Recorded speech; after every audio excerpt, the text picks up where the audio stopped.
Bien le bonsoir à tous. Nous sommes à notre rendez-vous du week-end, un rendez-vous du grand savoir, un rendez-vous de partage des principes spirituels, un rendez-vous qui nous permet de pouvoir allier tant notre foi à la fonction qui consiste à être des gestionnaires. Ici, si tu viens pour la première fois, nous enseignons les principes spirituels en ce qui concerne la bonne gestion des ressources que Dieu met entre nos mains. Et ici, certes, nous sommes des chrétiens, mais nous nous présentons plus comme étant des intendants, c'est-à-dire des gestionnaires des biens que Dieu a mis entre nos mains. Certainement, tu pourras te demander en quoi est-ce que cela est différent.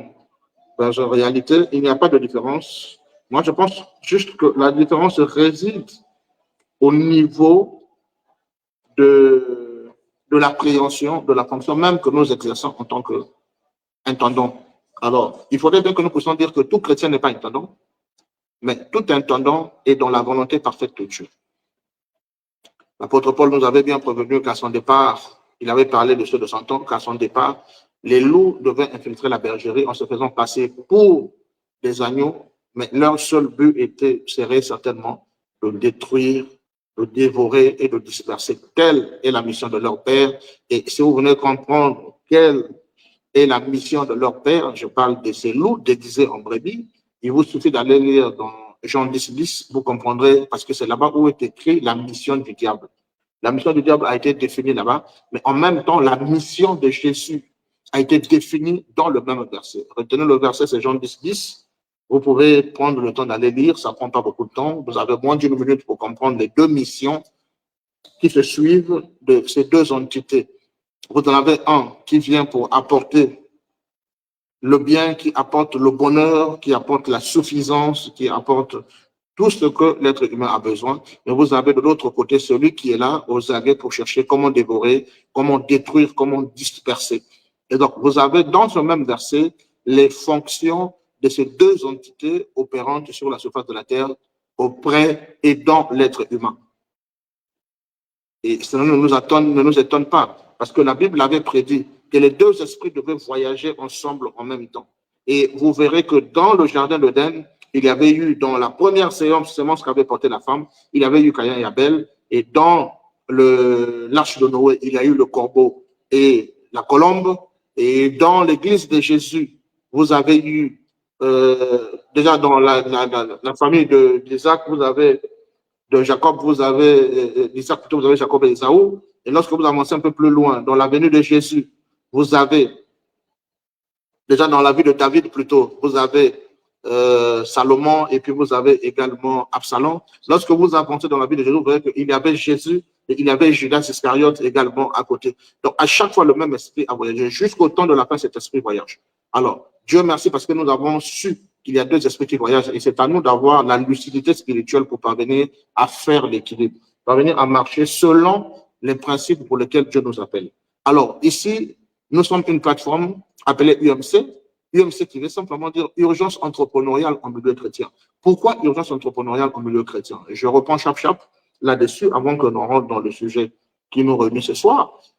Urgence entrepreneuriale en milieu chrétien, chers frères et sœurs en Christ, c'est parce que, après une forte remarque, après une profonde analyse due à la constatation, due à l'observation avisée de la vie que mènent ceux-là qui sont censés suivre le Seigneur, ou plutôt ceux qui suivent le Seigneur, si vous voulez, cette vie est en inadéquation avec les promesses qui nous sont faites dans la Bible.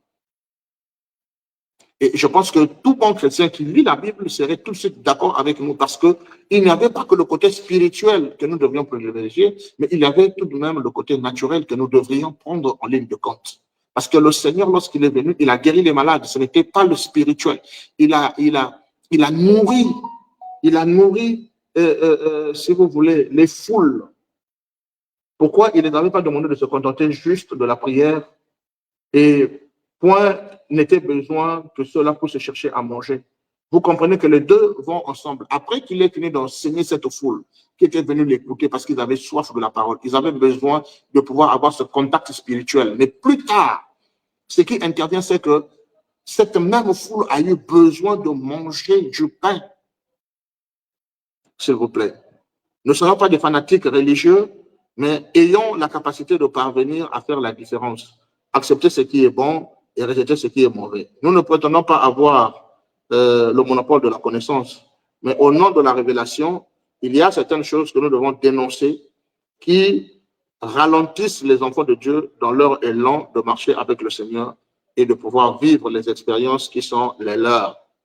Et donc, du coup, vous comprenez que on ne peut pas parler de l'évangile sur le plan spirituel et négliger, n'est-ce pas, ce côté-là qui est le côté naturel, parce que c'est dans le corps que nous vivons cette parole. Quoi que cela soit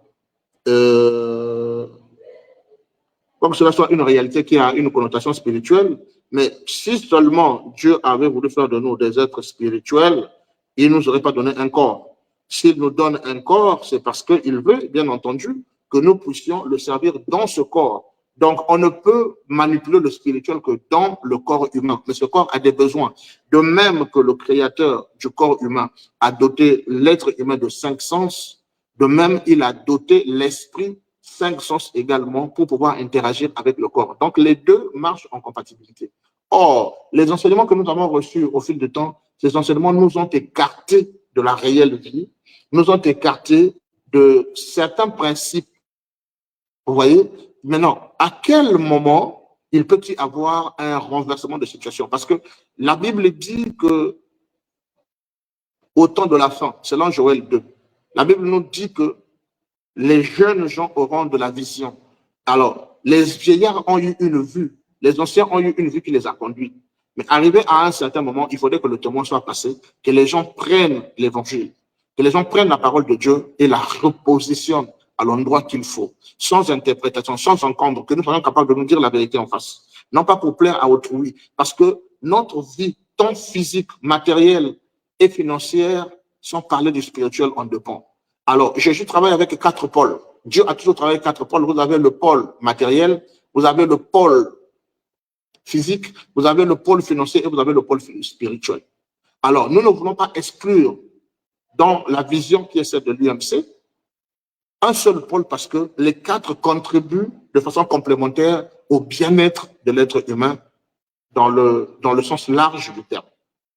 Alors, cet évangile qui a consisté à nous envoyer toujours au ciel, cet évangile qui a constitué à pouvoir faire en sorte que nous ne puissions pas prendre plaisir des choses de ce monde, parce qu'on nous a dit que ces choses de ce monde ne nous mènent nulle part. Mais nous avons remarqué avec tristesse que les mêmes personnes qui nous découragent à pouvoir apprécier, à pouvoir rechercher ces choses, finissent eux-mêmes par être des fanatiques, sinon des personnes ancrées même dans ces choses-là. Une personne qui a commencé à sonner l'évangile, au départ, il est piéton, il est locataire, mais plus tard, lorsque l'église grossit et que les dîmes arrivent, le voilà qui a une belle maison, qui a une belle voiture, qui envoie ses enfants aller étudier en France et tout ça. C'est bien beau, mais qu'en est-il de la situation des chrétiens de l'église? Et lorsqu'on en vient à l'église primitive, qu'est-ce qui se passait là-bas? Il n'y a rien de nouveau sous le soleil, disait Salomon. Ce qui se passait là-bas à l'église primitive, c'est qu'ils avaient fait en sorte qu'ils vivent en communauté de biens. C'est-à-dire, on ne pouvait pas être frères dans la foi et être des ennemis dans la vie matérielle. Ça n'avait simplement pas de sens. Ce qui faisait que si un avait trouvé, c'est tout le monde qui avait trouvé. Souvenez-vous de ce qui avait tué Saphira et Ananias.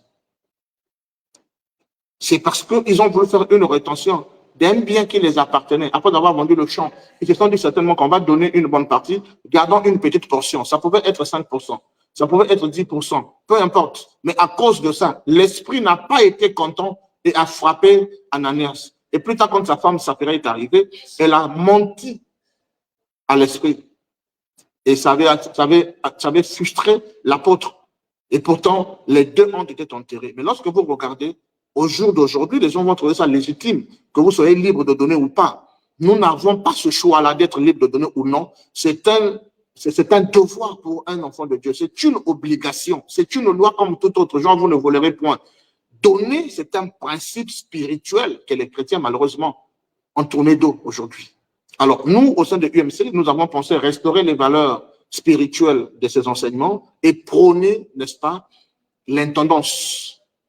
Expliquer aux chrétiens, expliquer à toute personne d'obédience différente, si vous voulez, de comprendre que ce soit les mahométans, les musulmans, les bouddhistes, les judaïques, tout ce que vous voulez, les hindouistes, aucune personne n'est propriétaire de quoi que ce soit sur la terre.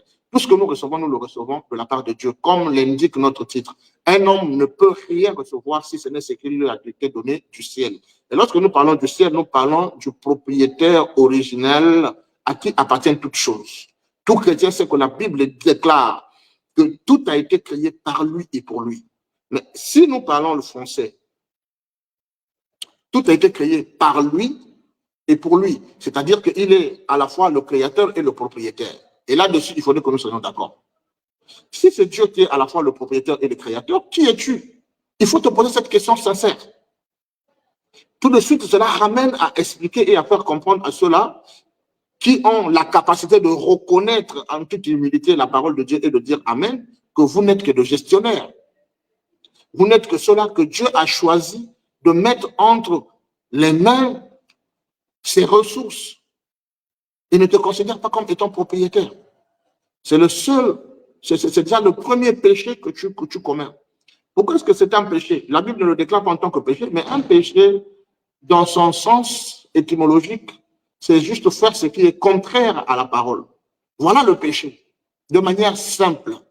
Le péché n'est toujours pas la fornication, c'est toujours pas le vol, c'est toujours pas l'assassinat. Mais lorsque tu as fait quelque chose qui est contraire à la parole, alors que tu es conscient que cette chose mérite d'être faite dans tel sens, et que toi tu as décidé de le faire dans un autre sens, c'est un péché. Et ce péché a un nom, ça s'appelle l'iniquité.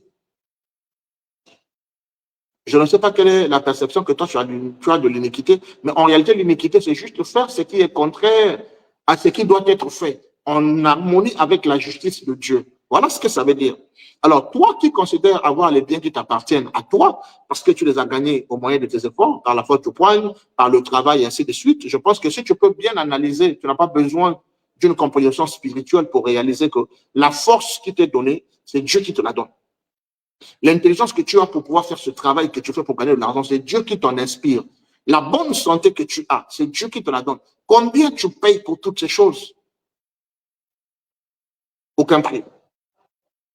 Nous avons souvent un exemple qui nous revient. Pour apprécier la valeur du souffle de vie, fais un tour à l'hôpital. Va dans les soins intensifs, regarde ceux-là qui respirent avec de l'oxygène. Combien paye-t-il pour pouvoir respirer seulement? Et qui es-tu pour penser que le souffle de vie, c'est un acquis? Qui crois-tu être pour penser que ce que tu possèdes t'appartient à toi seul? Il faut qu'on sorte de ce mensonge. C'est un mensonge diabolique. De croire que ce qui t'appartient, t'appartient à toi. En réalité, ça ne t'appartient pas. Si tu veux un nom, désormais, sache que tu es un intendant des biens qui appartiennent à Dieu, les ressources qui appartiennent à Dieu. Et ces ressources-là, on peut les nommer en plusieurs catégories. On peut les nommer de plusieurs manières. On peut les nommer de plusieurs manières. Alors, je vais citer quelques de ces ressources ici. Permettez-moi rapidement, avant qu'on entre dans le vif de notre sujet. Aujourd'hui, on va aller très vite. C'est vrai que c'est la dernière partie que nous allons devoir aborder de ces enseignements. Alors, beaucoup d'attention serait une très bonne chose pour chacun de nous. Alors, quand on parle de ressources, à quoi on fait allusion? Qu'est-ce que Dieu nous a donné, effectivement, pour que nous puissions en être des gardiens? Nous sommes les gardiens fidèles de tout ce qui appartient à Dieu. Et nous devons le glorifier en le servant avec ces choses-là, tout en mettant ces biens au service de la communauté chrétienne. Et autre chose qui nous reste à faire, c'est faire progresser, n'est-ce pas, les intérêts du royaume. Parce que nous venons d'un royaume pour un but. Et le but pour nous, c'est de pouvoir manifester ce royaume. Et il disait toujours, mon royaume n'est pas d'ici. Mais si son royaume n'est pas d'ici, il vient d'en haut. Et il nous a dit que vous êtes dans le monde, mais vous n'êtes pas du monde. Ça veut dire que nous sommes des extraterrestres, s'il faudrait que nous puissions utiliser ce terme. Pendant que les gens vont chercher les aliens, les gens se font des dépenses de milliards de dollars pour chercher à découvrir une planète où on dit qui est censé contenir des aliens, je ne sais pas, une autre forme, si vous voulez, des habitants de la Terre. Eh bien, je vous dis que les véritables extraterrestres, ce sont les enfants de Dieu qui sont envoyés en mission sur Terre. C'est comme si on nous prenait, on nous envoyait sur la planète Mars pour aller accomplir une mission. Tel fut le cas, le premier défi que l'être humain a voulu réaliser le plus grand en envoyant l'homme sur la planète Mars. Et ceux-là sont partis, ils étaient des extraterrestres là-bas, ou des extramartiens, si vous voulez. Mais quand on en arrive à la vie spirituelle, il en est de même pour les enfants de Dieu, parce que nous sommes ici en mission. Si tu ne veux pas te considérer comme étant un intendant, il faut que tu te considères comme étant un ambassadeur. Un ambassadeur, c'est celui qui quitte sa nation pour venir représenter sa nation au sein d'une autre nation. Et la deuxième des choses, c'est que cet ambassadeur qui vient ne vient pas de par son choix, il vient par une ordonnance présidentielle. C'est le président qui décrète, qui prend une note par décret présidentiel d'envoyer un ambassadeur dans un autre État, le représentant. Et donc, les intérêts de ce royaume-là sont désormais entre les mains de cet ambassadeur. Et donc, cet ambassadeur devient le représentant légal du pays dont il vient. Et donc, si toi, tu es sur Terre, je t'informe, au cas où tu penses que tu ne valais rien, sache que tu es un ambassadeur de Dieu. Tu es venu pour représenter le royaume. Mais celui qui est censé représenter le royaume doit le représenter valablement. Tu ne peux pas représenter le royaume tout en étant puissant spirituellement, mais en étant en manque de quoi manger, en étant en manque de quoi te vêtir, en étant en manque de quoi te déplacer, en étant en manque de pouvoir aux bonnes études de tes enfants, en étant en manque de pouvoir te donner un loyer conséquent, en étant en manque presque de tout, seulement dans l'indigence et la pauvreté accrue. Ce n'est pas pour ça que Christ nous envoie sur terre, s'il vous plaît. Nous en avons assez écouté, mais moi je pense que l'heure du redressement est arrivée où nous devrions poser chaque chose à sa place, où nous devrions mettre les points sur chaque i afin que nous puissions avancer. Nous ne citons personne, nous n'attaquons personne, mais nous dénonçons les faux enseignements qui consistent à dévier les enfants de Dieu du véritable principe. J'ai rappelé, je l'ai dit au cours de toute cette série de formations, nous ne croyons pas à UMC que le chrétien, devenir chrétien, c'est le but pour lequel Christ nous envoie sur terre. C'est pas ça le but. Parce que au temps des apôtres, ceux qui marchaient dans la vérité de la parole n'étaient pas appelés des chrétiens.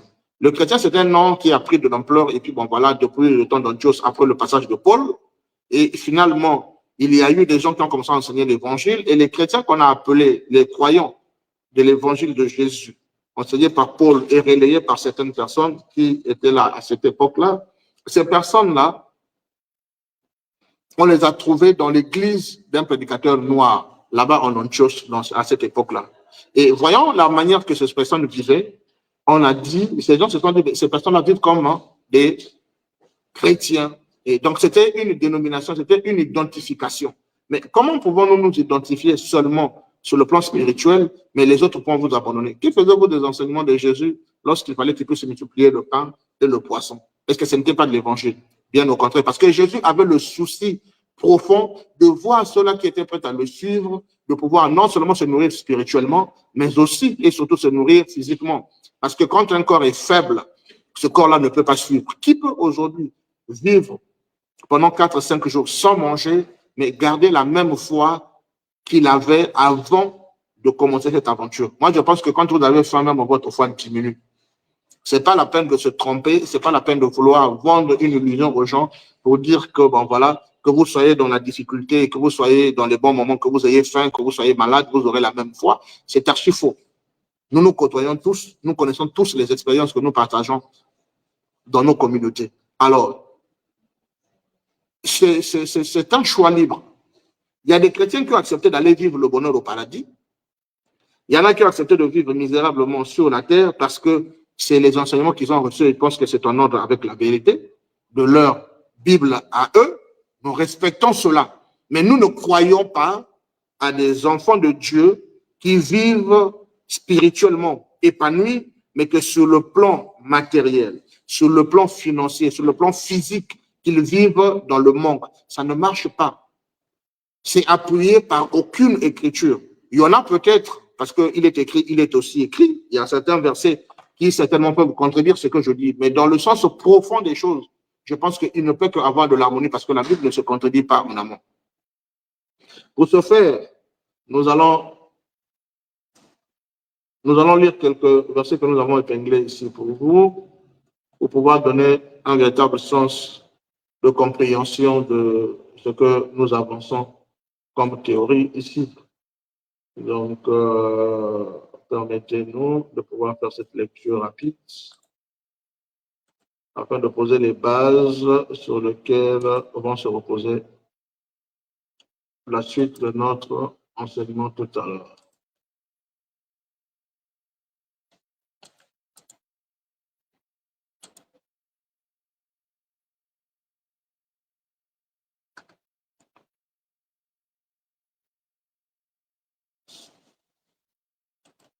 Alors, on y va, on est sur Matthieu 25. Étant donné que nous parlons du principe de l'intendance, nous allons voir les grands enseignements de notre maître là-bas sur Matthieu 25, qui est un grand verset en lien avec tout ce qui est gestion de ressources, bien entendu. Nous y sommes presque. D'accord, 21.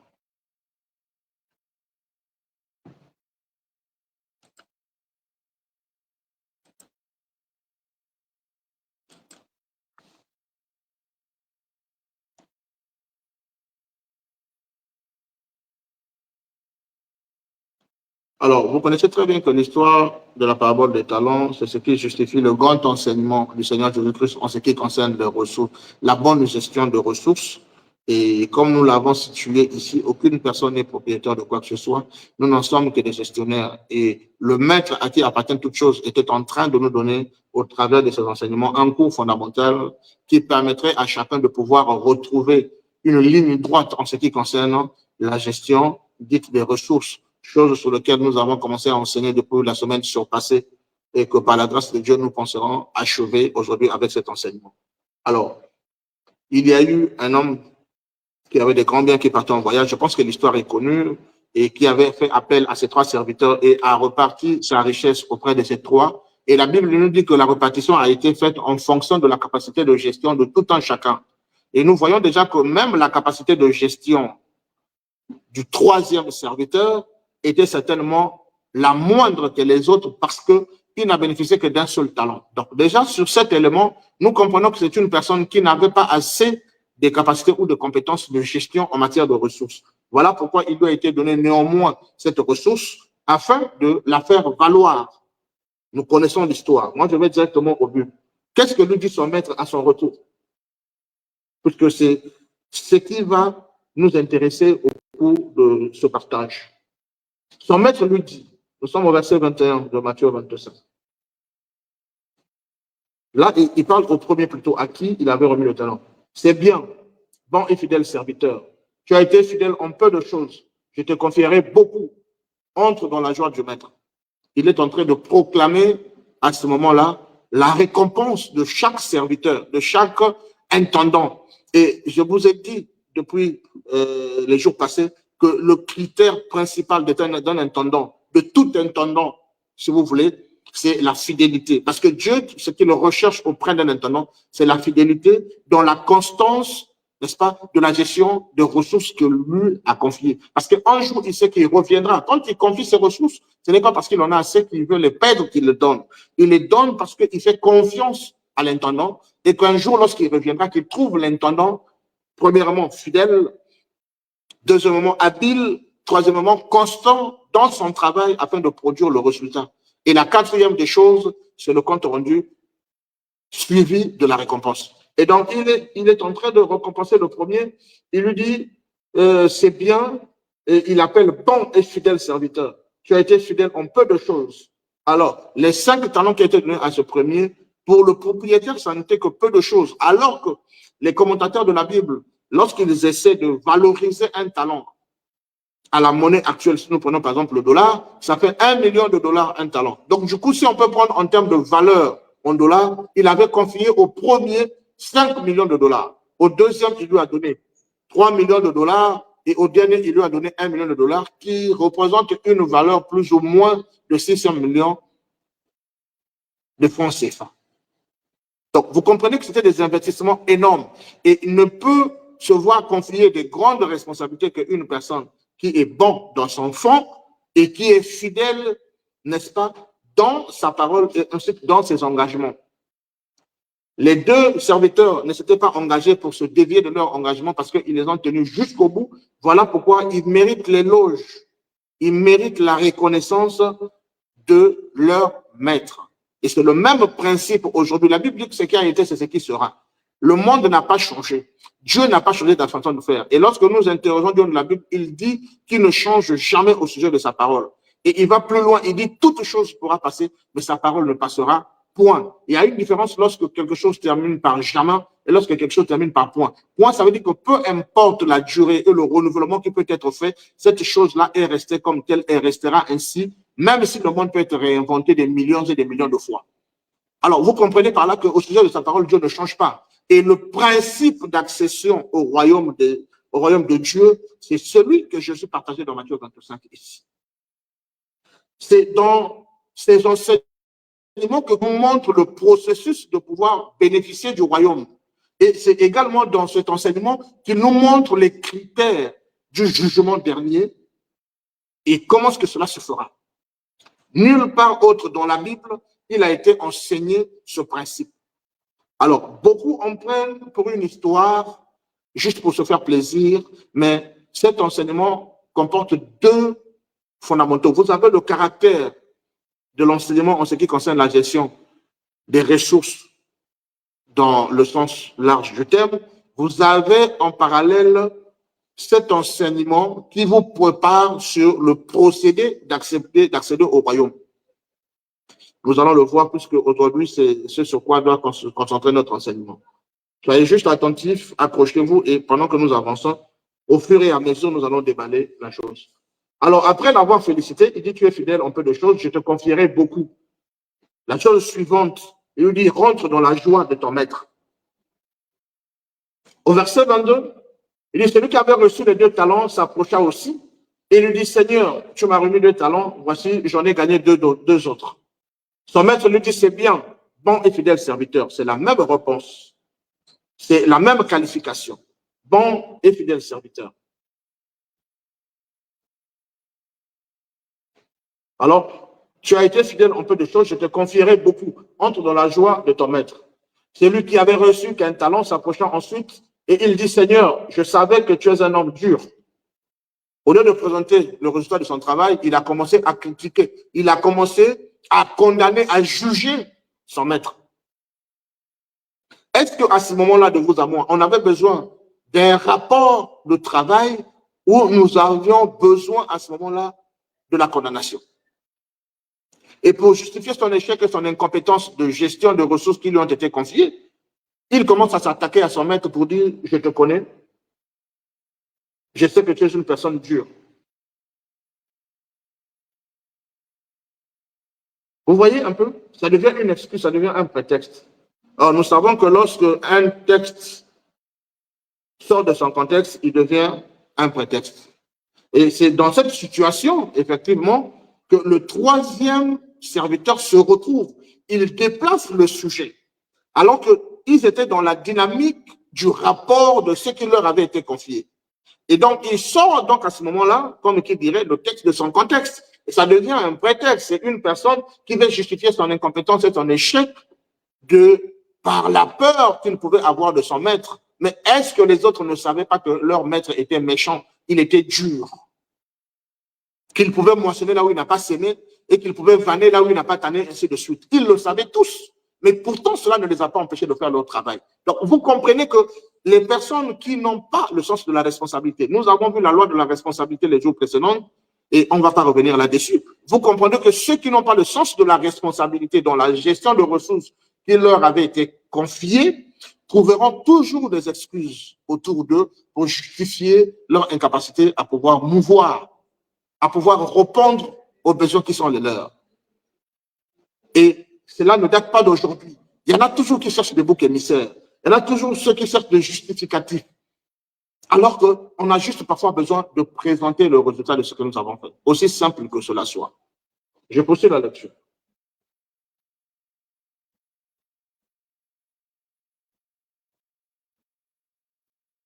Il dit, je savais que tu es un homme dur. Tu moissonnes où tu n'as pas sémé et tu amasses là où tu n'as pas vanné.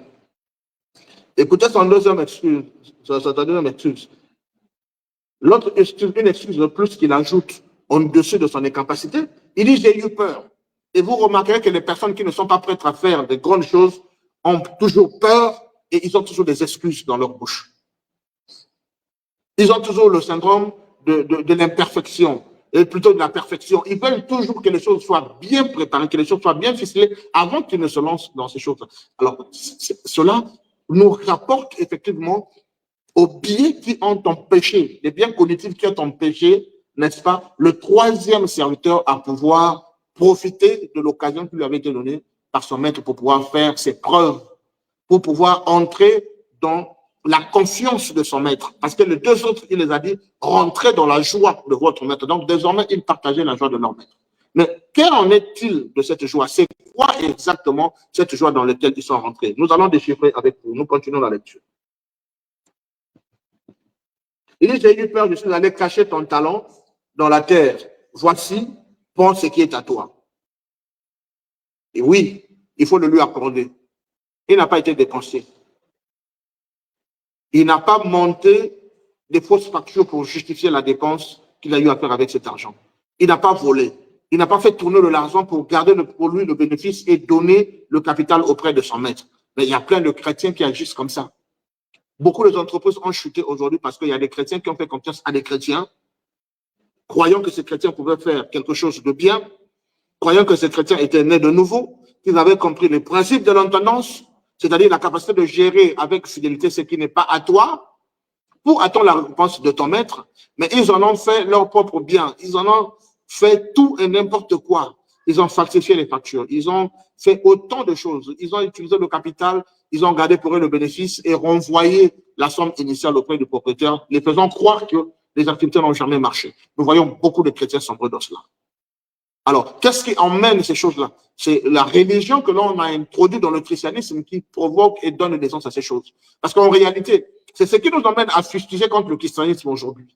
Non seulement fustiger contre la religion, mais aussi sur le christianisme. Parce que ce nom est devenu aujourd'hui porteur de plusieurs maux, porteur de plusieurs malheurs, porteur de plusieurs choses par la suite. Alors, être chrétien ne veut plus rien dire aujourd'hui. Nous avons besoin des gens qui ont compris le principe de l'intendance et qui sont capables de pouvoir gérer ce qui appartient à autrui avec une fidélité inexplicable. C'est cela être disciple de Jésus, s'il vous plaît. Aller à l'église, payer la dîme, balayer l'église, faire tout ce que vous voulez ne fera pas de nous un chrétien. Le chrétien, nous pouvons l'identifier en ce temps de la fin dans la fidélité et dans la bonté de son cœur, dans l'utilisation ou encore dans la manipulation de la responsabilité qui lui avait été confiée. Vous êtes un salarié dans une entreprise. Votre maître, c'est votre patron. Lorsqu'il vous commande, il vous donne une tâche à faire. Vous avez une fiche de poste. Vous venez, au lieu d'accomplir vos tâches avant tout, la première des choses, lorsque vous arrivez dans votre bureau, vous ouvrez, c'est Facebook que vous ouvrez, c'est après vous tombez sur votre téléphone, c'est TikTok, et ainsi de suite. Quand vous entendez les pas de votre patron, tout de suite vous tombez sur une page que vous avez déjà cliquée, le faisant croire que vous êtes en train de travailler. C'est de l'imposture. Un enfant de Dieu ne peut pas se comporter comme cela. Il faut que ça change ces choses-là. Nous devons être des témoins de Dieu partout là où nous allons. Voilà pourquoi vous verrez que Démon Chakarien, qui est le visionnaire de Full Gospel, avait pensé qu'il fallait emmener les principes bibliques au sein de l'Église, les principes spirituels, rendre les gens plus responsables dans leurs tâches professionnelles, tout en les accomplissant comme s'ils les accomplissaient pour Dieu. Et c'est un mouvement qui a pris de l'ampleur aujourd'hui, qui est devenu un grand mouvement international dont je suis membre d'ailleurs. Et vous comprenez que le problème, ce n'est pas être chrétien, mais c'est d'être un fidèle intendant. Ça, c'est très important, vous devez le retenir.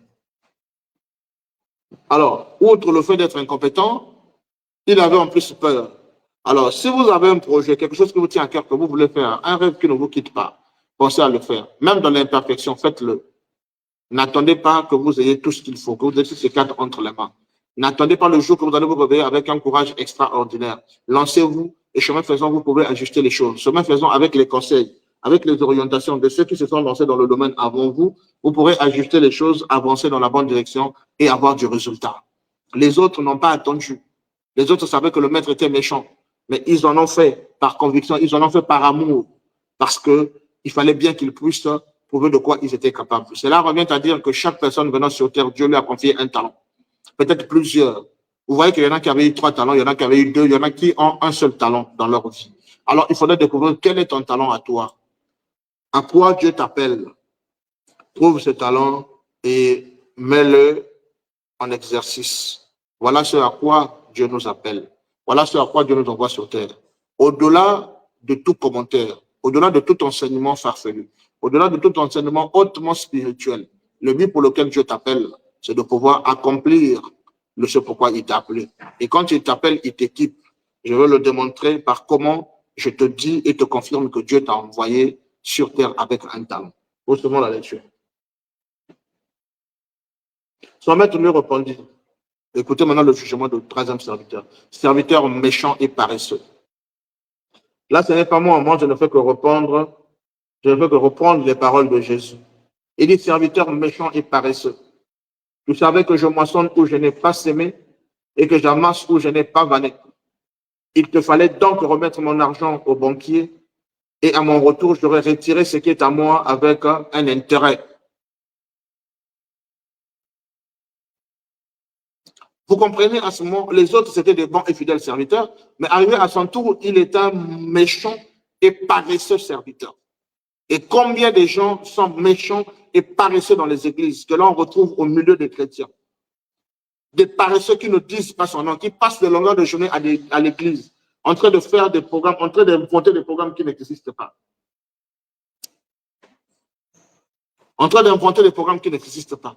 En train de trouver des excuses pour rester à l'église, pour pouvoir voiler le chômage. Au lieu d'aller chercher le travail, ils sont là de longueurs de journée avec des programmes de jeunesse, avec autant de choses. Tu peux rester 10 ans à l'église ne te donnera jamais du travail. Tant que tu n'es pas sorti, aller chercher le travail. Dieu n'accompagne que des personnes qui manifestent des efforts. Et vous devez savoir que Dieu bénit sur la fonction de ce que toi tu possèdes.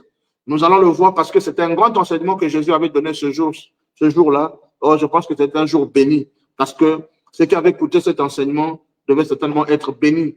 Et Dieu merci parce que ces choses, comme dit la Bible, nous ont été laissées pour que ça nous serve de témoignage. Et nous sommes simplement dans la joie parce que l'enseignement que le maître avait donné ici, c'est un enseignement extraordinaire. C'est un enseignement qu'aucun coach au monde, c'est un enseignement qu'aucun mentor au monde ne peut contester. D'ailleurs, c'est le fondement même de tout ce qui s'appelle coaching, tout ce qui s'appelle mentoring, tout ce que nous pouvons appeler aujourd'hui au temps moderne, tire essence effectivement sur ces enseignements de Jésus. C'était une masterclass extraordinaire. Si hier tu as lu ces enseignements, tu as lu ces écritures avec légèreté, je te demanderai certainement de reconsidérer cette lecture en fonction de la lumière que nous allons t'apporter dans cet enseignement et comprendre le sens fondamental de cet enseignement. Et je pense que ça changera quelque chose dans ta vie.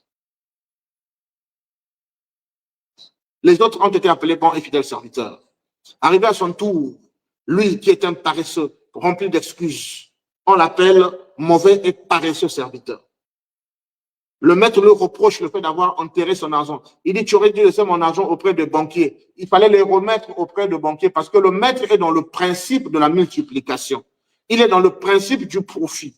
Comment veux-tu que nous puissions croire en ton expérience spirituelle ou en ton expérience, je ne parlerai pas de spirituel, mais ton expérience en tant que chrétien, venu à l'église 30 ans après, ta situation est restée ad vitam aeternam. Il y a un problème dans ton expérience. Soit tu as dansé avec un pied et que tu n'as pas tenu en compte l'autre pied.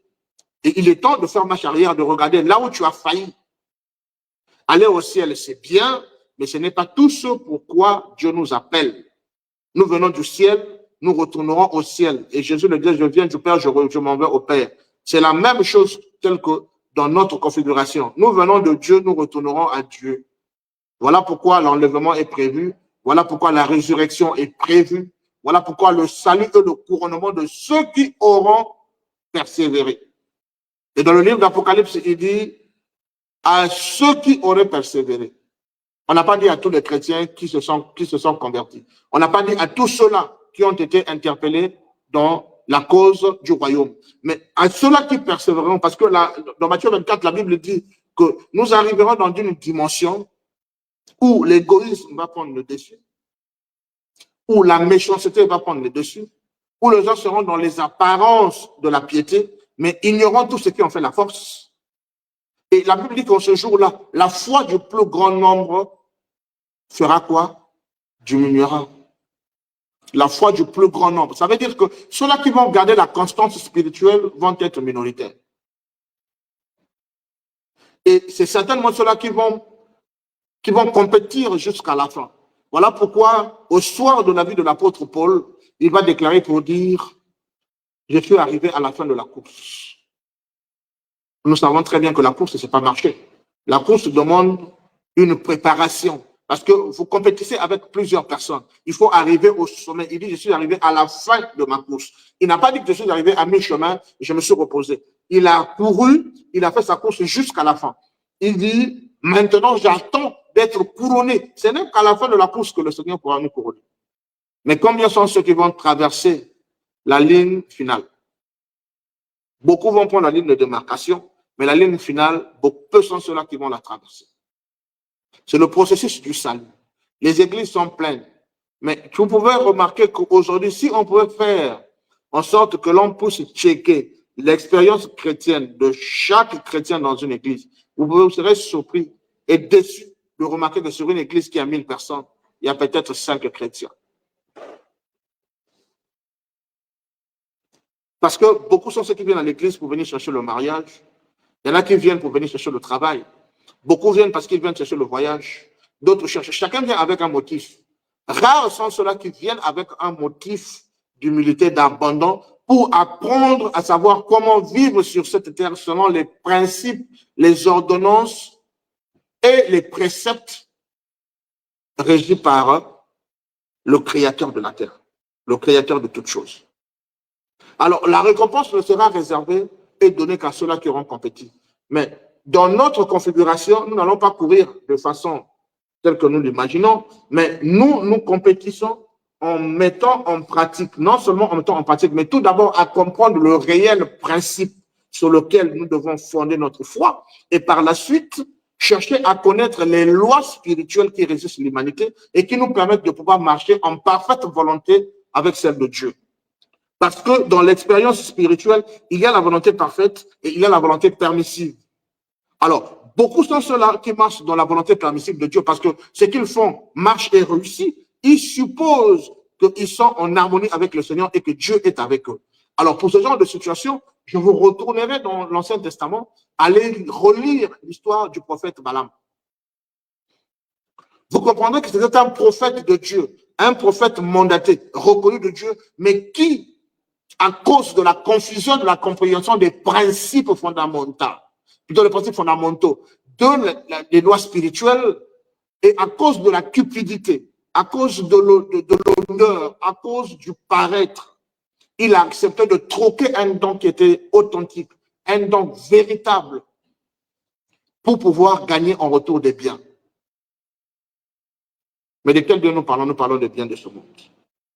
Que l'on ne nous trompe pas. Combien même nous sommes d'accord qu'un chrétien doit être béni. Parce qu'après que Dieu ait créé l'être humain dans Genèse 1, à partir du verset 26, 27, 28 et plus, la deuxième chose qui est suivie après la création, c'est la bénédiction. Mais attention, il y a une différence entre la bénédiction et la richesse. Ça fait deux choses différentes. Je vais prendre le temps d'expliquer ça rapidement pour pouvoir avancer. Alors, j'explique rapido. La bénédiction, c'est la disposition que le Seigneur a mis dans l'être qu'il a créé. Il a créé des conditions favorables. La bénédiction, c'est comme une personne qui veut se lancer en agriculture, qui prend le temps de préparer son sol, de l'amender, de mettre tout ce qu'il faut afin que cette terre soit fertile, prête à recevoir n'importe quel type de semence. Mais est-ce que si aujourd'hui, vous avez apprêté votre terre en tant que cultivateur et que vous attendez la période du calendrier culturel pour pouvoir commencer à s'aimer, mais au moment où les gens sèment, vous dormez, au moment où les gens sèment, vous allez faire la chasse, est-ce qu'à ce moment-là, le temps qui va passer peut se transformer en un miracle de sorte que pendant que les autres qui avaient sémé seront en train de récolter, que vous aussi, vous puissiez être en train de récolter. Ce n'est qu'une impossibilité qui ne demande même pas une réflexion. C'est ça la différence entre la bénédiction et la richesse. Il y a des gens qui demandent au Seigneur, bénis-moi encore dans les prières. Moi, je me dis, c'est des gens qui ne connaissent pas le Dieu qu'ils adorent. Parce qu'en réalité, on n'a plus besoin de demander ce qui nous avait déjà été donné.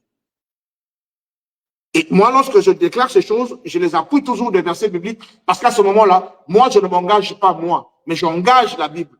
En ce jour-là, si le Seigneur m'appelle pour me dire, ce jour-là, tu avais dit ceci dans un live, j'ai dit oui, je l'avais dit, je reconnais. Mais la référence est là. Moi, j'ai répété la Bible. Je ne dis pas des choses par moi-même. Alors, toi qui continues à demander la bénédiction, je t'informe que la bénédiction t'avait déjà été donnée. En réalité, ce qu'il te faut, c'est de trouver un processus, un mécanisme qui va faire en sorte que cette bénédiction soit mise en action, soit mise en service. Vous avez un groupe électrogène avec du carburant. L'électricité pose problème. Chez nous, ici, nous avons un expert à qui on a donné le nom de coupure. En tant que Congolais, quand ça part, il y a toujours une exclamation, ah, il y a un doux. Vous voyez? Ça veut dire que même si tu es au téléphone avec une personne, dès que la personne s'exclame, tout de suite, tu comprends qu'il y a eu coupure d'électricité. Alors, toi, tu as un groupe électrogène derrière la maison avec du carburant en bon état, neuf, même s'il le faut. Est-ce que si tu n'as pas mis un système automatisé qui peut faire en sorte que dès que le courant est parti, tout de suite le groupe démarre. Maintenant, si, prenons le cas où tu n'as pas automatisé ce système, si tu ne sors pas de ta maison pour aller lancer ce groupe, est-ce qu'il y aura de l'électricité dans ta parcelle ou dans ta maison? La réponse est non. C'est la même chose avec le principe qui relie la bénédiction et la richesse. La richesse ici, ce n'est pas forcément des grands moyens. La richesse ici, c'est d'être capable de pouvoir vivre suffisamment bien selon ta situation. Toute personne peut se considérer riche s'il peut manger tous les jours, s'il peut se vêtir, il peut trouver un toit, il peut se déplacer, il peut subvenir aux petits besoins de sa famille. Voilà là une richesse. Parce qu'en réalité, c'est la première que Dieu nous donne. C'est la première richesse parce que Dieu bénit une personne dans deux dimensions. La première dimension de la bénédiction, ou plutôt de la richesse, c'est celle de pouvoir se prendre en charge toi et ceux de ta famille. Alors, le deuxième niveau de bénédiction, c'est lorsque tu te trouves fidèle dans la gestion de ta petite famille et tout ce qui va avec, que Dieu juge important de pouvoir te donner plus afin que tu étendes ta capacité de pouvoir faire du bien autour de toi, autour de ta communauté et ainsi de suite. Mais tant que tu n'es pas capable de pouvoir être à mesure de garantir un matériel de sécurité, rien que pour ceux qui sont sous ta responsabilité, il y a un problème parce que Dieu ne pourra pas travailler avec toi simplement. Il ne pourra pas te donner les ressources qui permettront de prendre la charge de plusieurs milliers de personnes ou plusieurs centaines de personnes. Voilà pourquoi, si tu n'as pas atteint cette dimension, tu es un fils de Dieu, tu es un enfant de Dieu, tu n'as pas atteint la dimension du fils de Dieu. Parce que le fils de Dieu, c'est celui qui a compris sa responsabilité. Nous avons parlé de la responsabilité ici. Et il faudrait que tu, non seulement, après l'avoir compris, que tu la mettes en pratique, mais que tu gardes une constance. Parce que si tu la mets en pratique aujourd'hui, demain, tu te faufiles de ces responsabilités, tu es resté plus ou moins à la case départ, toujours dans la dimension du fils de l'enfant. Alors, il y a la différence entre le fils de Dieu et l'enfant de Dieu. Jésus s'est identifié comme étant un fils. Mais dans l'histoire, l'une des histoires légendaires de la Bible, de l'enfant prodigue, vous voyez qu'on ne l'a pas appelé fils prodigue. Lorsque les gens l'appellent fils prodigue, je me dis qu'il y a erreur. Je me permets de corriger cela à la lumière de la parole.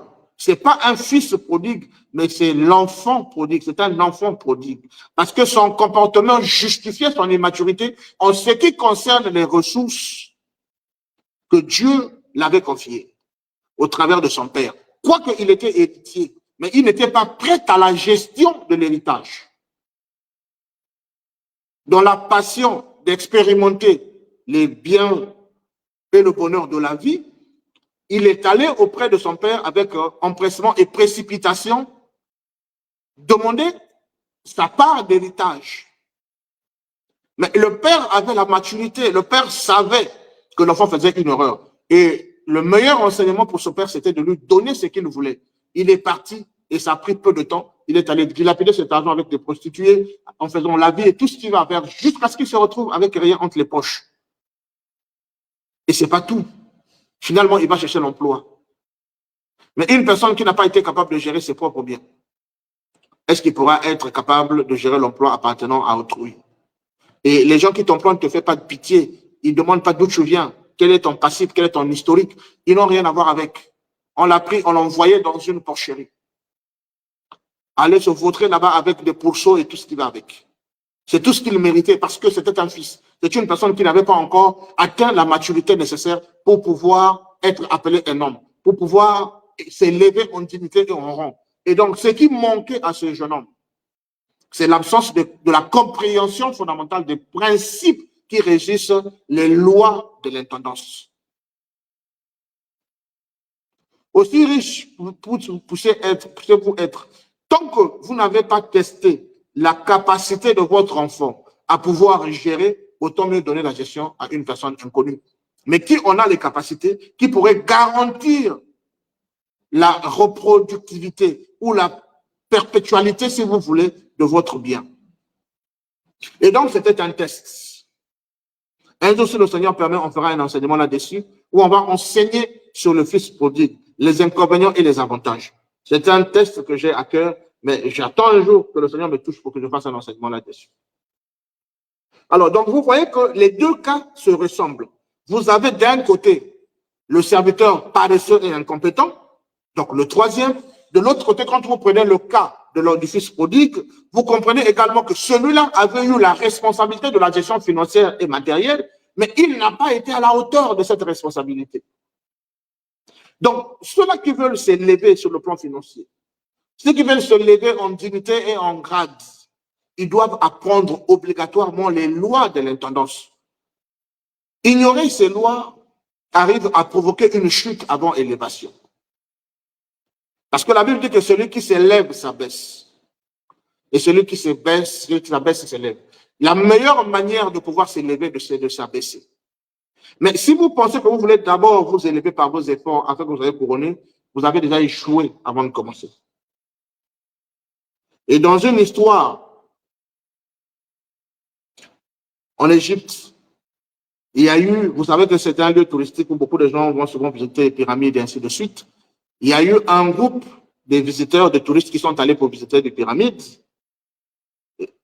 Ils sont arrivés et tout de suite, ils cherchaient la porte d'entrée. Pour eux, la porte, c'était certainement une porte haute où tout de suite, quand on entrait dans une maison, et puis bon, voilà, on gravitait. Ils ont cherché la porte sans la trouver. Ils ne savaient pas que la porte était souterraine. Donc, pour que vous puissiez monter jusqu'au sommet des pyramides, parce qu'il y avait des chambres et tout ce qu'il y a à l'intérieur, il fallait commencer d'abord par descendre.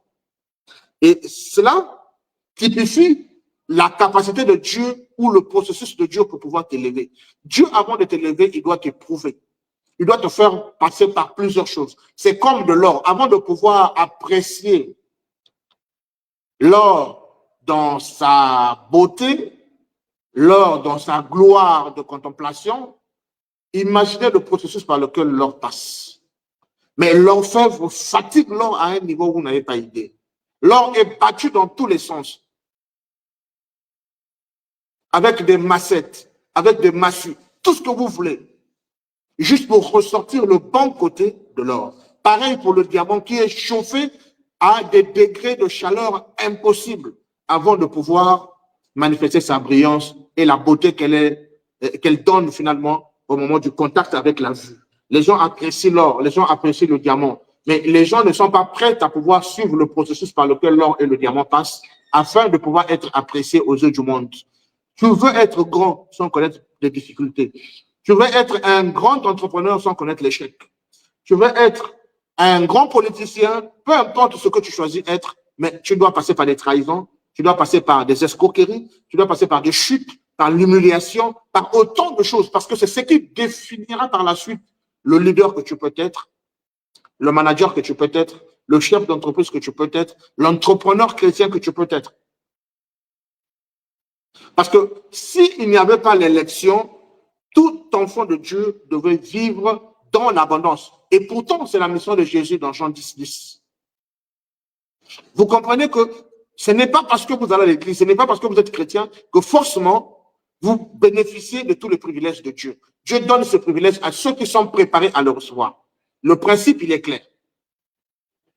Et la seule manière de recevoir les privilèges de Dieu, c'est de comprendre les fondamentaux de ce privilège avant de les recevoir. Et comme nous disons souvent que la chance n'existe pas. La chance, c'est la préparation qui rencontre l'opportunité. Et la bénédiction aussi, c'est la préparation qui rencontre les promesses. Et ces choses-là sont alignées de cette façon. Tant que vous n'en prenez pas les lois de l'intendance, vous voudriez vivre pour vous-même, c'est ce que ça veut dire. Et Dieu n'est pas dedans. La Bible dit que vous priez, vous ne répondez pas. Et il donne la réponse, il dit c'est parce que vous priez dans le but de satisfaire vos passions. Dieu ne bénit pas pour que nous puissions satisfaire nos passions, mais pour que nous puissions être capables d'impulser la cause du royaume, pour que nous puissions être au service des autres. Toi, tu prétends aimer Dieu, mais tu n'as jamais vu. Celui que tu vois, ton frère, ton semblable qui est à côté de toi, tu ne fais pas cas de lui. Il y a de l'imposture dans ton amour, Dieu le déclare. Et cela nous ramène à comprendre que si tu veux servir Dieu, ce n'est qu'au travers des hommes que tu peux le servir. En faisant du bien aux hommes, que tu serais en train de servir Dieu. Je veux le prouver ici parce que je n'invente absolument rien. Je te commande et puis tout ce qu'il va faire, nous allons faire, c'est juste lire et par la suite, nous allons conclure. Tu ne peux pas servir Dieu en dehors des hommes. Tout comme Dieu ne peut pas travailler avec toi. Dieu ne peut pas te visiter. Il ne peut pas te bénir. Il ne peut rien faire s'il ne passe par un homme. C'est le principe. Depuis le jour de Moïse, le peuple s'est rebellé contre lui pour dire, Moïse, pourquoi il n'y a que toi? Nous voulons que Dieu nous parle. Dieu a dit à Moïse, Dieu a dit à Moïse, demande à ton peuple de se préparer parce que le jour où je descendrai et je les parlerai. Ils ont connu une expérience douloureuse, une expérience effroyable. Depuis ce jour, ils ont dit à Moïse qu'il ne nous parle plus directement, qu'il te parle à toi, toi qui es habitué à l'écouter. Et toi, rapporte-nous ce que Dieu a dit et nous t'obéirons, Moïse. Ce jour-là, le doute a cessé. La compétition entre Moïse et ses détracteurs avait pris fin. Parce qu'il y a toujours une personne que Dieu mandate pour parler à son peuple. Cette personne, ça peut être toi, ça peut être n'importe qui, en fonction de la circonstance, en fonction des événements. Il y en a ceux qui se sont trompés de vocation. Le fait que Dieu les a utilisés dans une certaine condition, il y avait une personne malade, Dieu l'a utilisé pour prier et que la personne a été guérie. À 3-4 reprises, il y a eu des cas similaires enregistrés. Cette personne, tout de suite, s'est mise dans la peau de celui qui a le don de la guérison. Des fois, tu n'as pas le don de la guérison. Dieu t'a utilisé juste de façon circonstancielle pour pouvoir répondre à la préoccupation ou au besoin d'un enfant de Dieu se trouvant dans le besoin ou à l'endroit où tu te trouves. Il y a des gens qui ont prêché l'évangile par circonstance parce qu'il n'y avait pas quelqu'un pour prêcher. Et Dieu l'a saisi d'onction, lui a permis de prêcher l'évangile dans ce point en fonction de la circonstance. Les gens ont été bénis, les gens se sont convertis et lorsqu'il sort de là, il se dit avoir un ministère, désormais il doit avoir une église. Alors la question, c'est qu'il faut se poser, est-ce que réellement Dieu t'appelle à avoir une église, Dieu t'appelle à conduire un troupeau? Vous savez, il y a une grande différence entre enseigner l'évangile et conduire un troupeau. Ça fait deux choses différentes parce que la vie des gens repose désormais entre tes mains. Les âmes des gens se reposent désormais entre tes mains. Est-ce que tu es capable, tu es assez charismatique sur le plan spirituel pour pouvoir conduire ces âmes à bon port? Parce que la Bible dit qu'à qui il était beaucoup donné, il lui sera beaucoup demandé. Tu commences un ministère, tu te retrouves avec une église à 1000 personnes, 4000 personnes. C'est 4000 âmes. Et la valeur de ces âmes sont inestimables aux yeux de Dieu. Si la Bible peut dire, oser dire qu'une âme vaut 10 000 mondes, imagine si tu te retrouves dans une église où tu as ne fût-ce que 100 personnes. C'est équivalent à 1 million de mondes que Dieu pouvait créer. Imagine la valeur. Est-ce que tu es capable de pouvoir gérer cette charge? Et c'est ce qui fait qu'aujourd'hui, nous avons des prédicateurs qui s'improvisent. Nous avons des prophètes qui naissent de partout. Parce qu'ils pensent que le fait qu'ils ont eu une manifestation ou deux, désormais Dieu les appelle à ce service. Il faut faire très attention. Il faut que Dieu te confirme avec des preuves, de manière tangible qu'il t'appelle à ce service. Sans quoi, mon conseil serait de ne pas t'engager ou sinon de réfléchir encore ou prier davantage pour que Dieu te le révèle. Parce qu'en voulant faire quelque chose de bien pour Dieu, cela peut être fatal pour toi. Pas aujourd'hui, pas demain, mais cela risque de causer des dommages dans ta vie, alors que le simple fait d'avoir le bon sens et le réalisme de rechercher la face de Dieu avant de t'engager dans les affaires de Dieu t'aurait simplement épargné la vie. Je prends l'exemple de Uri. Uri, en tant que sacrificateur, il était né de la race de Lévite. Il était en droit de faire le sacrifice. Le sacerdoce, c'était ce à quoi il était appelé par droit de naissance. Mais David, lorsqu'il décide d'aller chercher l'arche de Dieu chez les Philistins, il ne contacte pas le prophète qui était dans la ville, celui qui était la voix de Dieu, pour que celui-ci lui donne le processus de rapatriement de l'arche. David va prendre quelques anciens, quelques soldats, et il va prendre des chevaux sur lesquels personne n'est jamais monté pour aller chercher l'arche de la parole, sinon l'arche de l'Éternel chez les Philistins. Et ils prennent donc l'arche, ils vont le mettre, ils vont poser l'arche sur le dos des chevaux. Et chemin faisant, ils passent par des voies tortueuses et ainsi de suite. Et voilà que je pense, je ne confirme pas, je pense qu'il y a eu trébuchement de chevaux et l'arche partait dans la direction de tomber. Alors, cette personne qui a été mandatée, celui-là a été mandaté parce que c'était son droit de naissance d'être un serviteur, d'être un sacrificateur dans le temple. C'est lui qui pouvait manipuler le sacerdoce. Il va se permettre par amour pour l'Éternel, éviter que l'arche de Dieu ne puisse tomber. Il va vouloir aller protéger l'arche pour que l'arche ne tombe pas. Les lecteurs de la Bible connaissent ce qui s'est passé, connaissent le sort de Urie. Urie a été frappé et mort sur place. Parce qu'on n'aide pas Dieu. Aujourd'hui, nous avons des excuses pour des paresseux qui ne veulent pas aller travailler. Ils se disent, non, l'autre église de Foutaka, prêcher l'évangile, ça paye. Avoir une église, ça paye. Ça paye quoi? Depuis quand une personne devait prêcher l'évangile pour que ça paye? Quand même ouvrier mérite salaire. Mais on ne va pas prêcher l'évangile par le souci de gagner des dîmes, ainsi de suite. C'est une responsabilité, c'est un sacerdoce. Tu dois premièrement être appelé. Et l'excuse que j'entends dans la bouche de tous ces aventuriers, c'est que la Bible dit, la moisson est grande, il y a peu d'ouvriers. Est-ce que c'est tout le monde qui est appelé à être ouvrier? Mais un ouvrier sans qualification n'est pas un ouvrier. On ne peut pas être ouvrier partout.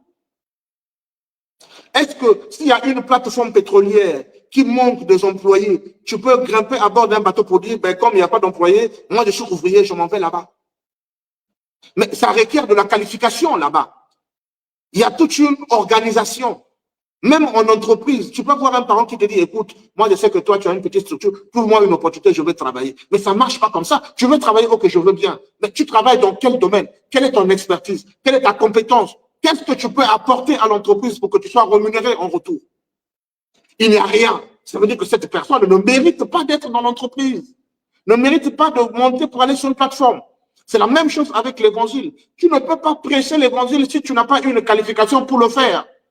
Ce n'est pas parce qu'il y a peu d'ouvriers que tu dois te jeter dans un champ. C'est devenu des excuses. Tout le monde veut devenir prédicateur. Tout le monde veut devenir pasteur. Mais vérifiez leur fin. Quelles sont les intentions qui les motivent à enseigner l'évangile?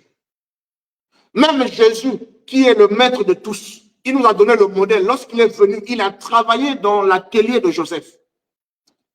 Il avait une fonction. Quand on pouvait dire, ok, d'accord, que chacun se classe aujourd'hui dans ce village, selon sa catégorie et sa capacité ou sa fonction, Jésus se plaçait derrière les anciens qui ont fait la menuiserie.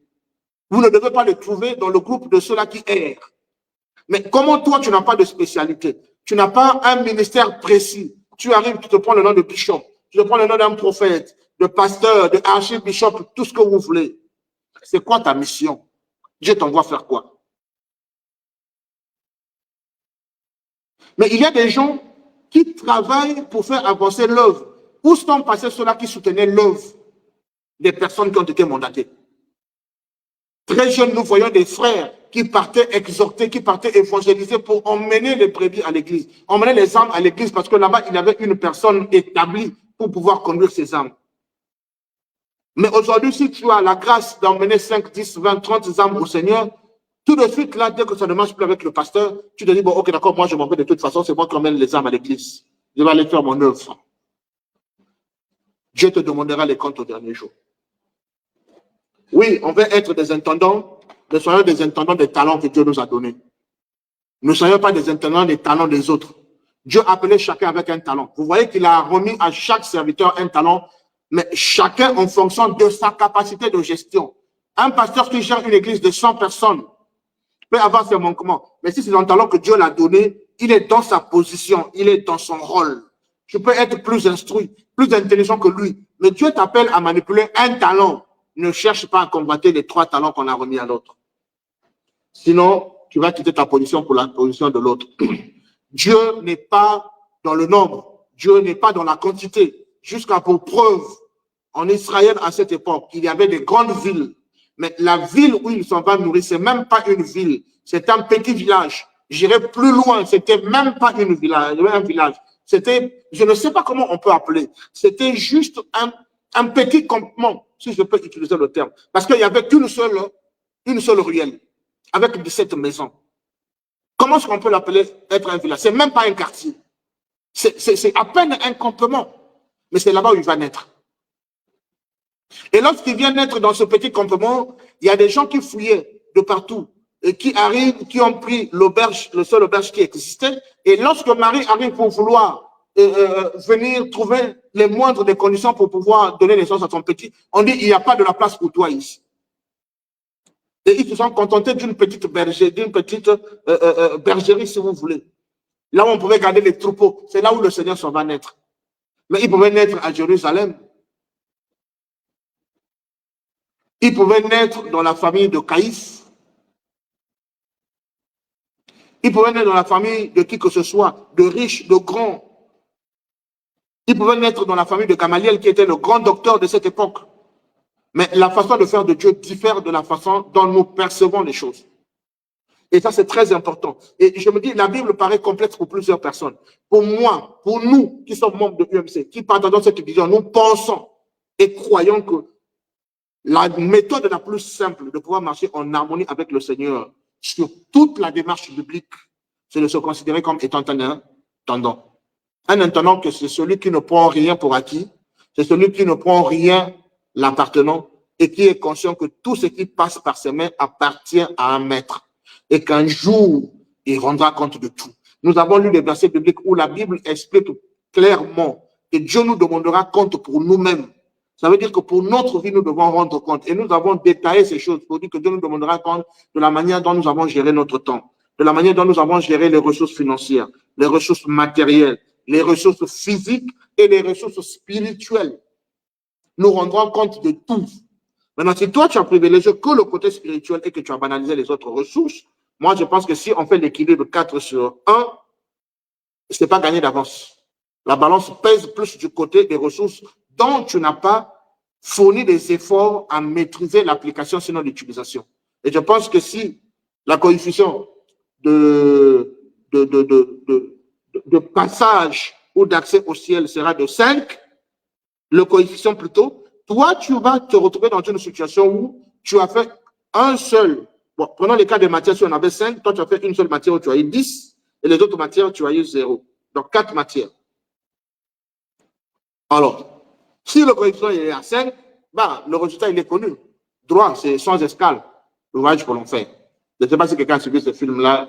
Bon, ça, c'est pour nous qui avons vécu un peu plus longtemps, hein, qui avons suivi ce film-là, le voyage que l'on fait. Voilà. Bref, ça, c'est une parenthèse. On va continuer à lire. Qu'est-ce qui se passe pour le 3e intendant? Il dit, ôtez-lui donc le talon et donnez-le à celui qui a les 10. Car on donnera à celui qui a et il sera dans l'abondance. Mais à celui qui n'a pas, on notera même ce qu'il a. Mes amis, c'est très fort. La seule manière de pouvoir avoir plus, c'est de déjà avoir.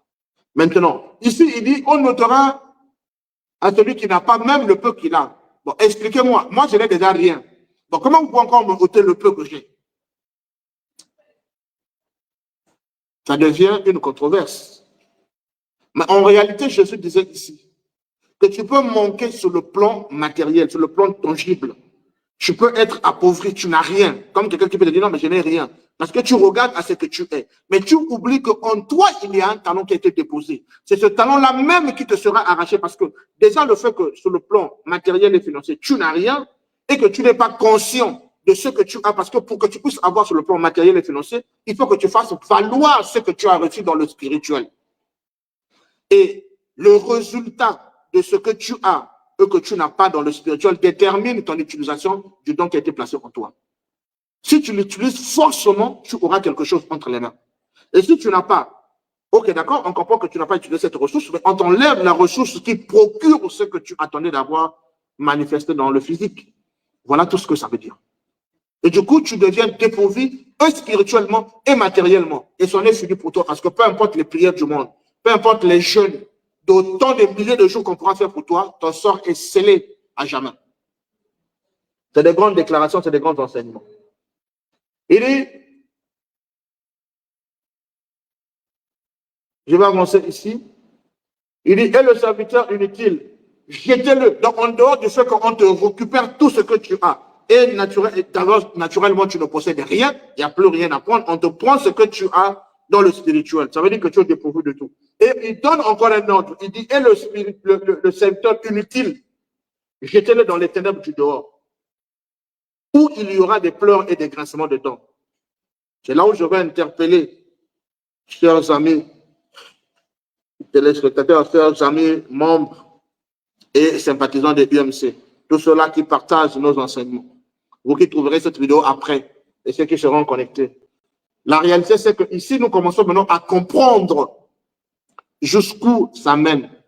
Lorsqu'on est capable de bien gérer, nous avons vu les résultats. Lorsqu'on est capable de mal gérer également, Christ est en train de nous montrer le résultat final ici. Il dit, on l'ôte même ce qu'il a. Donc, ce qui te restait, cette force qui te donne la capacité de créer de la richesse de manière palpable, on te retire cet élément et tu ne vaux rien. Et le maître peut t'appeler serviteur inutile. Il ordonne que tu sois jeté dans les ténèbres du dehors. Ça veut dire que tu quittes de sa face. Et c'est la même chose qui s'était produit avec Adam. Lorsque Adam a péché, il est devenu inutile. Il ne pourra plus produire. Tout de suite, Dieu a ôté le spirituel en lui. Parce que le 6e jour, lorsqu'il a fini, le 7e, il s'est reposé en Adam. C'était le sacré qui donnait à Adam l'onction de la création, la capacité de gérer, la capacité de gouverner la terre qui était la juridiction placée sous son commandement. Et lorsqu'il perd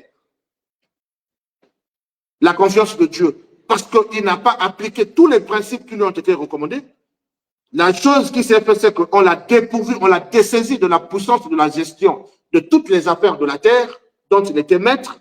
Et ce qui s'en est suivi, c'est que ce qui était au-dedans de lui, lui a été arraché également parce que Dieu a quitté la personne d'Adam. Donc, vous comprenez par là que ce qui produit tout ce que nous pouvons posséder dans le matériel, c'est ce qui est dans le spirituel. Et si vous ne pouvez pas produire ce qui est matériel, ça veut dire que votre spirituel n'est pas engagé, n'est pas mis en service. Et vous devenez donc à ce moment-là un serviteur inutile. Et c'est ce qui est arrivé à Adam parce qu'Adam a été chassé de la présence de Dieu. Et on a fait descendre les chérubins avec des épées flamboyantes en train de barrer l'entrée de retour à Adam. Adam était jeté loin de la présence de Dieu. Adam a connu l'enfer. Adam est mort parce que Dieu avait dit le jour que vous mangez, vous en mangerez, vous mourrez. Adam est mort. Mourir ici, ce n'est pas la mort physique parce qu'Adam a vécu 850 ans et plus, mais c'était la mort spirituelle parce qu'il n'a plus jamais eu une visitation. Il n'a pas eu un songe. Il n'a rien eu comme miracle, rien venant de la part de Dieu parce que Dieu s'était dessaisi de lui, s'était séparé de lui. Et c'est la même chose, le même sort qui est réservé ici, selon les enseignements de Jésus dans cette écriture, que j'aimerais encore et encore. Il dit, le serviteur inutile, il dit, jetez-le dans le ténèbre du dehors. Mais qu'est-ce qu'il y a là-bas? Il dit là-bas où il y aura des pleurs et des grincements dedans. Mais il est en train d'expliquer ici ce qui se passe au jour du jugement. Et nous comprenons, moi je l'ai compris et je le crois, je le croirai jusqu'à la fin de mes jours, que la bonne gestion de ressources que Dieu met entre tes mains trouve la porte du ciel. Outre les jeûnes, les prières et tout ce qui va avec, le simple fait de comprendre les principes de la bonne gestion de ressources, c'est un gage pour le salut. Et c'est démontré ici. Donc, les bons gestionnaires, les bons intendants auront une porte royalement ouverte pour le retour vers la maison, pour le retour au ciel. Nous ne prêchons pas des miracles compliqués pour ramener l'homme dans sa position, parce que Christ est mort à la croix pour nous ouvrir ce chemin. Il dit, je suis le chemin, la vérité et la vie. Mais la vie, c'est celle que Adam avait perdue. Il est venu pour la restaurer. Et il dit, je suis le chemin qui vous y conduit. Et comment on le suit à travers ce chemin? Au travers des principes, des ordonnances, des lois et tout ce qui va avec. Et nous les trouvons au sujet des enseignements et des paraboles que lui, il a enseigné, Jésus. Et vous allez remarquer pour les grands chercheurs de la Bible, ils nous ont démontré que la majorité des paraboles de Jésus-Christ avaient un lien avec la gestion et l'économie. La majorité. Il y en a qui disent jusqu'à 65%. D'autres disent 62% des paraboles de Jésus concernaient les finances et tout ce qui est processus de bénédiction, d'enrichissement et tout ce qui va avec économie et autres. Ça veut dire que Dieu accordait une valeur très importante à ces choses-là. Et lorsque je lis ma Bible, lorsque je lis Matthieu 25, je comprends que c'est le résumé de tout le parcours de l'être humain et le résumé de toute la volonté parfaite de Dieu inclus dans cet enseignement que Jésus avait donné. Et comprendre le principe de l'intendance, comprendre les lois qui régissent l'intendance de Dieu dans la gestion de ressources, c'est le plus grand enseignement que Jésus n'ait jamais enseigné. Voilà pourquoi chez UMC, nous prenons l'intendance, nous donnons de la valeur à l'intendance. Et cela est aligné avec le principe naturel. Parce que pour moi, en fonction de la révélation que j'ai reçue, la meilleure manière de contrôler une action spirituelle, c'est de la confronter à l'action naturelle. Quand je parle de l'action naturelle, je ne vois pas les hommes, je vois ce que Dieu a fait. La manière que les choses fonctionnent en toute autonomie me permet d'aligner une loi spirituelle, de voir si cette loi tient ou pas. Jamais un arbre n'a consommé ses propres fruits. Jamais l'océan n'a consommé les poissons qu'il élève. Jamais une forêt n'a mangé d'un animal qu'il a élevé. Vous voyez que tout ce que Dieu a créé œuvre pour le bien des autres. L'océan nous produit des poissons. Il peut se dire un jour, bon, je suis fatigué, moi j'élève les poissons et c'est les humains qui viennent les pêcher. J'enlève les poissons, c'est les humains qui viennent les dynamiter, avec les filets, avec les bombes et tout cela. Je suis fatigué, je ne produis plus. Il n'a jamais fait cela. Et l'être humain ne devait pas se fatiguer de faire du bien autour de lui, aussi longtemps qu'il a compris le principe divin. Faire du bien ne veut pas dire être naïf, mais faire du bien selon le principe d'alignement de la parole de Dieu en tant qu'intendant des gestions des ressources divines ou encore des ressources matérielles ou financières. Oubliez ces principes. Ignorer ces principes vous conduira certainement à vous compliquer votre expérience spirituelle. Oui, je sais qu'il y a beaucoup d'enseignements qui peuvent faciliter les enfants de Dieu. On nous a tellement enseigné les choses. Il faut marcher dans la justice. Il ne faut pas commettre ceci. Il ne faut pas faire autant de choses. Il ne faut pas faire autant de choses. Mais moi, je pense que le plus grand enseignement que Jésus n'ait jamais enseigné repose dans ce grand verset que nous sommes en train de déballer.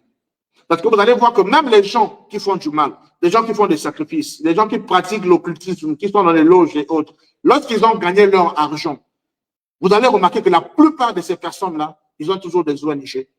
Ils ont toujours des organismes de bienfaisance. C'est les gens qui viennent toujours à l'aide aux orphelins. Tous les milliardaires du monde, ils ont tous des organismes de bienfaisance. Parce qu'il y en a beaucoup qui gagnent dans plusieurs circuits. Tous ne sont pas faux. Mais qu'est-ce qu'ils font à travers ces organismes de bienfaisance? Ils ont compris qu'il y a une loi puissante qui peut garantir leurs investissements. C'est ce qu'on appelle la loi de la compensation. On ne va pas enseigner tout ça aujourd'hui parce que ça fera beaucoup, on va dépasser du temps. La loi de la compensation, je l'explique rapido, c'est juste que lorsque vous avez fait du mal et que vous comprenez que Dieu attend de toute personne de faire du bien à son semblable, lorsque vous allez faire du bien à votre semblable, Dieu est obligé d'intervenir. Il est obligé d'honorer votre action. Parce que nous allons le lire ici. Chaque bien que nous faisons à un être humain, nous le faisons à Dieu. Et c'est la meilleure manière de servir Dieu. Je vous ai dit qu'on ne peut pas servir Dieu en dehors de l'homme. On sert Dieu à travers les hommes. Si tu écartes le ministère des hommes, ce n'est pas la peine d'aller servir Dieu. Tu peux aller à l'église du matin au soir, tu n'es qu'un païen depuis le matin jusqu'au soir. Voilà ce que tu es. J'ai assez parlé, je vais me concentrer juste à la lecture pour que vous compreniez la fin. Je commente là où c'est important, là où c'est nécessaire. Le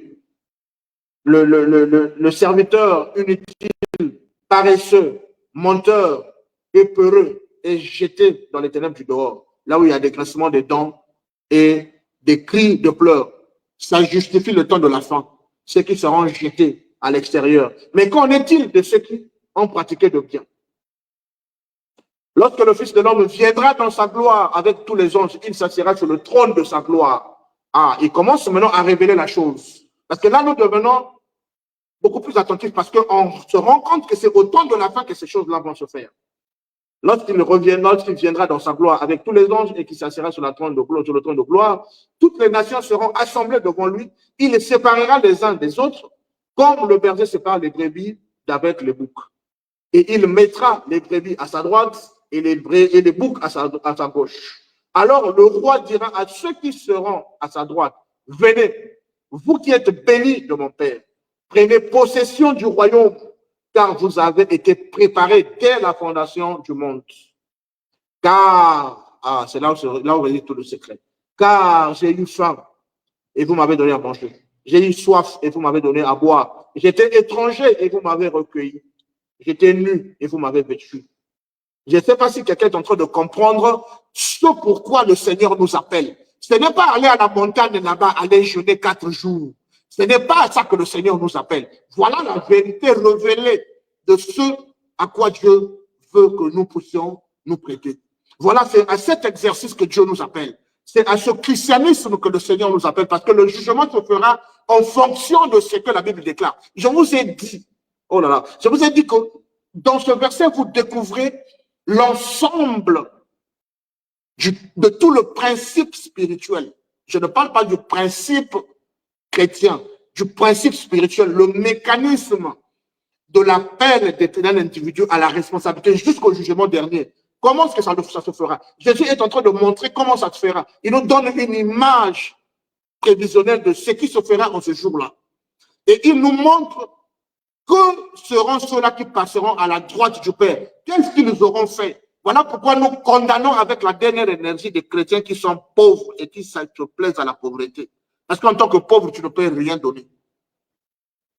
En tant que pauvre, toi-même, tu as un pantalon, tu vas donner combien de pantalons aux autres? De nous à nous, parlons peu, parlons bien. En tant que pauvre financièrement, comment est-ce que tu peux payer une annonce à une personne que tu ne connais pas à l'hôpital? En tant que pauvre, comment tu peux visiter les orphelins? Ce n'est pas l'enseignement que Jésus a donné ici. S'il n'avait pas mis le dispositif de la bénédiction matérielle et financière, il n'aurait pas exigé de faire le jugement sur le critère de la donation. Je partageais avec mon jeune frère tout à l'heure ici, moi je l'ai dit, le principe fondamental de la spiritualité, c'est le don. C'est donner. Tous les grands esprits, toutes les personnes qui ont mûri dans la sphère de la spiritualité ont compris le principe du donner et du recevoir. Avant de recevoir, il faut donner. Et s'il y a des gens qui pensent que le royaume est gratuit pour eux, eh bien, je veux vous décourager ce soir, le royaume n'est pas gratuit. Le royaume, tu dois le mériter en donnant. Qu'est-ce que tu as donné pour mériter le royaume? Je vous ai montré ici que c'est un principe fondamental, un principe spirituel que beaucoup de personnes ignorent. Anne a pleuré toute sa vie, elle a jeûné, elle a fait tout ce qu'elle pouvait faire. Elle n'avait jamais eu de solution. Mais le jour que Anne a eu la révélation que la meilleure manière de recevoir, c'est de donner, la vie de Anne avait changé à jamais. Et Dieu l'a bénie au-delà de ses attentes. Et c'est la même chose ici. Et Salomon s'en va nous confirmer la chose. Il dit, il y a plus de bonheur à donner qu'à recevoir. Sur quoi est basé ton bonheur? Est-ce que tu es de ceux-là qui veulent le recevoir sans jamais se lasser? Ou tu veux être de ceux-là qui sont prêts à donner sans jamais compter? Et ta réponse déterminera ton éternité.